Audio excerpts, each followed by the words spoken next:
Alexa, it's the year 2012. Hello friends, welcome back to my channel. So for today's video, we are going to time travel back to 2012 and talk about the Hunger Games. Yes, the Hunger Games.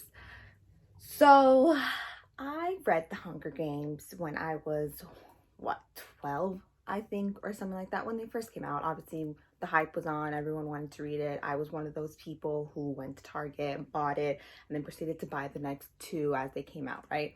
But, and I will admit, I'm one of those people who haven't seen the movies. I have read the Hunger Games since that, I would say maybe 3-4 times. So I have a pretty good set of opinions, when I read these books. I who I like, who I don't like, which relationship, and who I think should have died, who I think shouldn't have died. So yeah, so this will be all spoilers, just in case, FYI. But the main reason why I'm making this is because I really want to talk about The Songbird of Ballads and Snakes. I read the ballad. Oh my god. I bought this when it came out, obviously, but I didn't come around to reading it until, I want to say, 2-3 weeks ago, and I pretty much read it all, I think, in one sitting.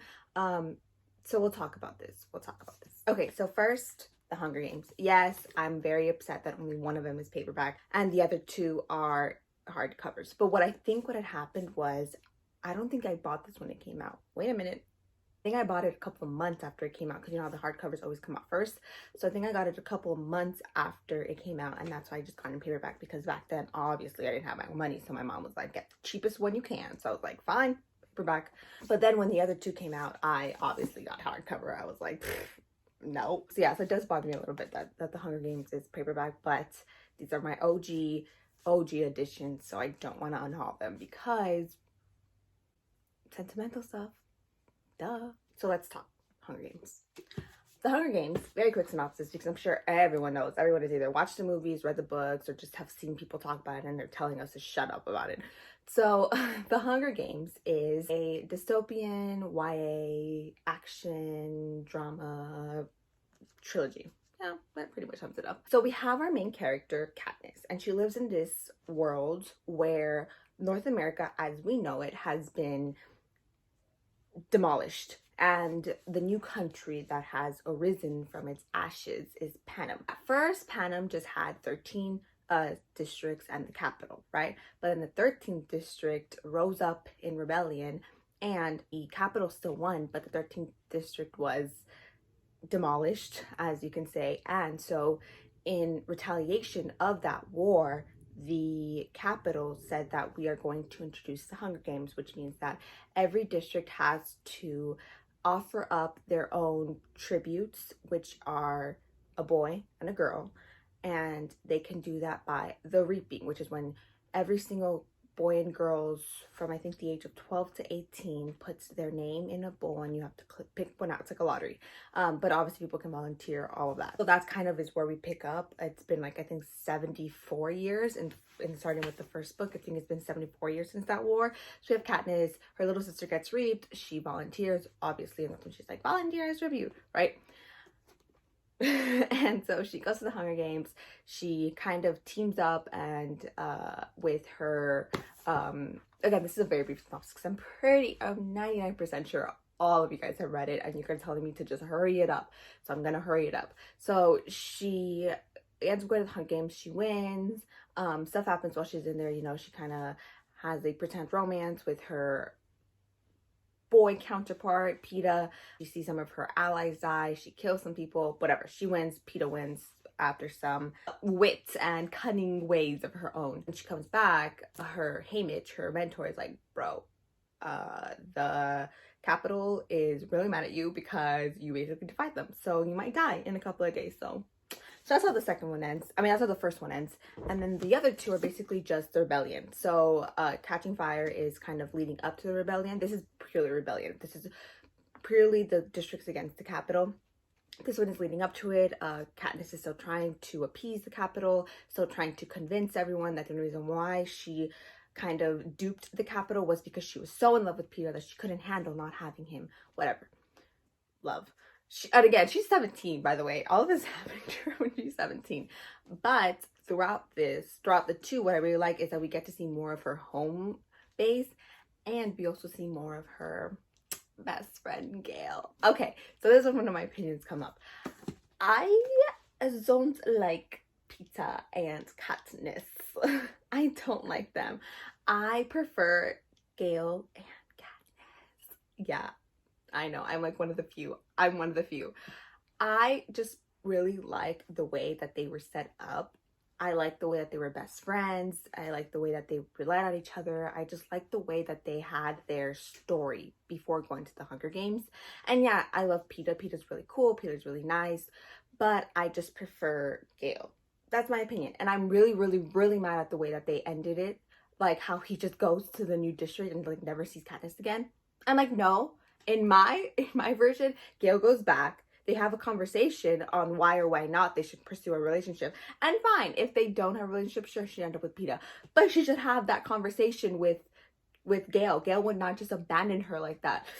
Suzanne Collins, I need words with you. So basically, the big plot twist is that District 12 gets demolished and District 13 is actually still kicking around.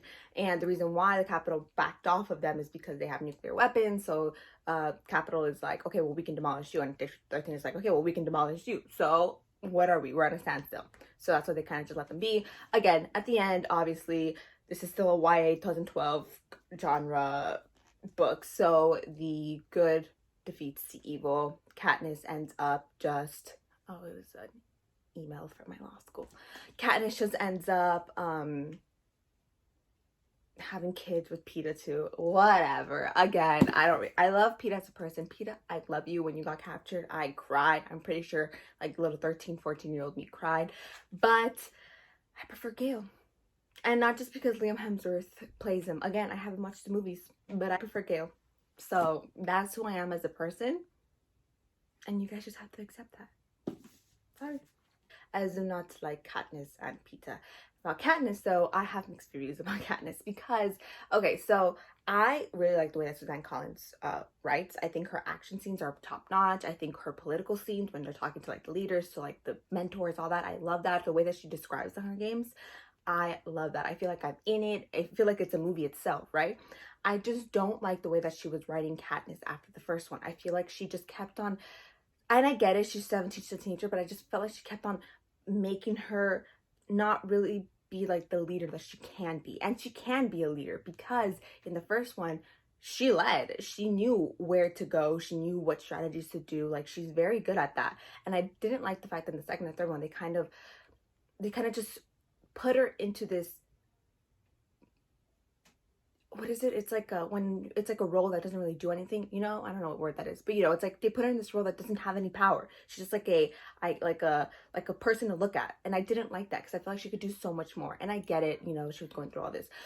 Whatever. Also, another big spoiler alert, I didn't like that they killed off the little sister. I feel like that was so unnecessary. Like, for what? For what? Why? It's like the freaking, well, how are you today, Jasmine? And you did this for what? Why not? Why though? Why not? Why though? Why not? Like, why though? How are you doing today, Jasmine?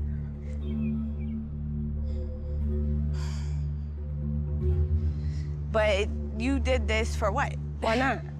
Why? Why not? Why though? Why they killed? I don't understand. And again, I do not understand why she ended up with Peeta. Whatever. Is this how people feel like those freaking Dark Lena stands for Shadow and Bone when they figure out that Alina ended up with Mal? Rightfully so, instead of the Dark Lena by herself, because I feel like that. I feel like she should at least ended up by herself. Ugh, whatever. Anyway, the reason why you guys are here, the Ballad of Songbirds and Snakes. So this is actually a prequel. Oh, and I'm gonna have spoilers for this. This is actually a prequel. It sets 5 years after the rebellion, and we have our main character. We have, wait, how do you pronounce his name? Her name is, they call him Coriolanus Snow. Coriolanus Snow. Whatever, it's a white person's name. I'm gonna call him Snow. So President Snow from the original trilogy, yeah, he got his own prequel. At first, people were so mad because they're like, for what? why do we need a prequel about the villain? But after I read it, I was like, wait a minute. So I gave this 4 out of 5 stars, and I'll tell you why. So basically, so we have our 5th, wait, this is, wait, the 10th annual. It's been 10 years after the Hunger Games. Oh my god. It's been 10 years after the Hunger Games, right? Okay, so basically in this one they've implemented a new strategy for the Hunger Games. Everything else is the same, but now they're going to have mentors, the people in there, and the mentors are not going to be people from their district yet, like in the Hunger Games. It's going to be these students from the capital. So Snow gets assigned girl from District 12. I know, right? Kind of cool. So they kind of bond, they start falling in love, and he does stuff to defy the capital. And I think in this one I really like it just because you kind of see that he is very, very smart, and you kind of see that he puts his name and his title and his position above anyone else, above everyone else basically, except I think his family. But he wants to go to the university, and he wants to be that big shot so much that he does so many things in here that I'm like, oh my god, it totally makes sense why you ended up being the villain. Like, it's really cool how she sets it up, Suzanne Collins. I really like the fact that she sets it up. And in this one, we don't really see the Hunger Games. We see behind the scenes. We see how the tributes get their supplies, how the capital ends up starting to bet, how the capital reacts to those deaths and to the Hunger Games in general, and how the capital sees the other districts. That's what I'm saying. So it's really, really cool because we see another side of the Hunger Games, of the whole Hunger Games world in this one, which I really, really like. So like I said, I gave this 4 out of 5 stars because the first 2 parts, because you know she does parts, Suzanne Collins, the first 2 parts were really good. We saw him meeting his Lucy Baird, I'm so sorry. Lucy Gray, oh my god. First 2 parts, we see him meeting Lucy Gray, and we see them bonding. We see him doing literally whatever it takes to make sure that she wins. Spoiler alert, she does. And then we see him going, another spoiler alert, back to District 12 because he did so many illegal stuff that they caught up to him, and they were like, okay, so we can either imprison you or we can send you to be a peacemaker and you can come back after 10 years. Also, another spoiler alert, the Snows, they're broke. So he was like, okay, fine, whatever. So he goes to District 12, he tries to be with Lucy Gray, and then what happens? I don't know, stuff happens, a lot of stuff happens, like really shady stuff happens, and then he has to kill someone. I think he tries to kill Lucy Gray at the end. I was like, wait, what? Okay, so the part 3 where he goes to District 12, I didn't really like just because it was so slow pacing. Like I said, I don't really know if I like the way that it ended. I mean, I guess I kind of like the way that it ended. Lucy Gray, we don't know what happens to her. She may be dead, she may be not. Snow is on the rise. He gets his position. He's like, oh yeah, he's gonna become President Snow. I just felt like the 3rd part kind of lost me a little bit just because it was such a different pacing from the other 2, and the other 2 were just like so fast paced. So I feel like that knocked an entire star off for me. Like, I just couldn't get back into it as much as the other 2. Like, the other 2, I was in it. I flew through them. I was literally page turning moment for me. But the last one, I mean, I don't know what it was. Maybe it just wasn't her writing. I mean, I don't know. And I feel like she should come out with other prequels just because this is kind of like a moneymaker for her. Because when I went to Target, the amount of like sold out shelves I saw of this, people are so interested in her world. People will still buy her stuff. So again, I don't really have that much fault with it because we do see a lot of more things, but I don't like those little like technical errors that she made, like you know. But I do like that we have a lot of allusions to the original trilogy, so for like fans like me or like fans like you guys who have been with Suzanne Collins for so long will really enjoy that because we see a lot of more explanations as well as to why the Hunger Games happened. So do I recommend this book? Isn't necessary. Do I recommend this book first? I recommend it for people who like the Hunger Games. I feel like if you don't like the Hunger Games, if that wasn't your cup of tea, I don't think you'll like this because it's pretty much more of the same, which, like I said, for some of us who do like that, are like ecstatic about that, but people who probably don't like the Hunger Games will not like this. Was this necessary? No.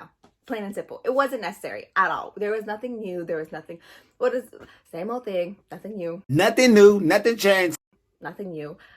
It was not necessary, but I enjoyed it. The thing is, I mean, it can be necessary just because you kind of, I think if you read the Hunger Games after you read this, you will see it in a different way. You'll see Snow in a different way. This might like maybe excuse a lot of Katniss's behavior, because you'll see how oppressed the districts are. This will maybe explain, I don't know, it's up to you, if Snow's hatred toward Katniss is justified. I don't know. I haven't read the trilogy after reading this, because I read the trilogy and then I read this. So again, I'm not sure, but I do know that I don't know, but I just feel like it wasn't necessary, but it did explain a lot of things from the Hunger Games. It explained why this thing happened, why this law was placed, why this person was there. It gives some backgrounds to important people that we've seen. And I mean, again, I don't know. I think you just have to judge for yourself, because I don't want to recommend this to you guys and then you guys be like, okay, this was boring, because I have some people who said that this was very boring, but I have seen some people who give it 5 stars. It's fine. I'm gonna take a stance. Yes, you should buy this. There, I said it. You should buy this, okay? I think that you guys will like it if you like the Hunger Games. I'm not liable though. Don't bill me if you don't like this. I feel like we could have had other prequels that we would have enjoyed more, like Fanique. And I just feel like she kind of gave us this because she thought we would like to see Snow's like origins, but really, do we really need it? Aren't we tired? Aren't we just tired? Imagine how tired we are. But imagine how tired we are. Imagine how tired we are of it. I just feel like we could have had way more interesting beginnings for other people. Like we could have seen why Fanique, like I would really love to see Fanique's Hunger Games. I feel like, and like kind of like his life afterwards and how he was like thrusted into that spotlight. I would have loved to see Joanna's, you know, and I would have loved to see even Haymitch's. That was pretty cool, like his, when we kind of had like a snippet of it in the original trilogy. Kind of flew through my review of this, like the little like what's in it, just because one, I don't remember a lot of stuff. But I feel like if I had filmed this right after I finished it, I would have just bored you guys with the unnecessary details. I mean, I hit the main points, right? And you guys aren't bored, right? So yeah, so I feel like I'm sorry if I flew through it, but my review is going to be short. So all you just need to know are the answers to those 3 questions, which I just gave. Yeah, so like I said, I really like Suzanne Collins' writing, but I wish she could have given us just a little bit more. Just a little bit. Do I recommend it? Yeah. Do I think it's necessary? No. But we got it, so we can enjoy it. Okay. So yeah, that was a very short review of the Ballad of Songbirds Snake. I didn't really want to talk too much into it just because you guys know about the Hunger Games. Some more opinions, I guess, I could give you guys about the Hunger Games. Oh yeah, Fanique, love that guy. I thought when I first was reading it, I was like, oh my god, I forgot Fanique and Joanna are a thing. No, they're not. It was Fanique and Annie. I was like, oh my god, when are they gonna kiss? I was like, oh my god. Yeah, so I hope you guys like this. Stay safe and go read your favorite book.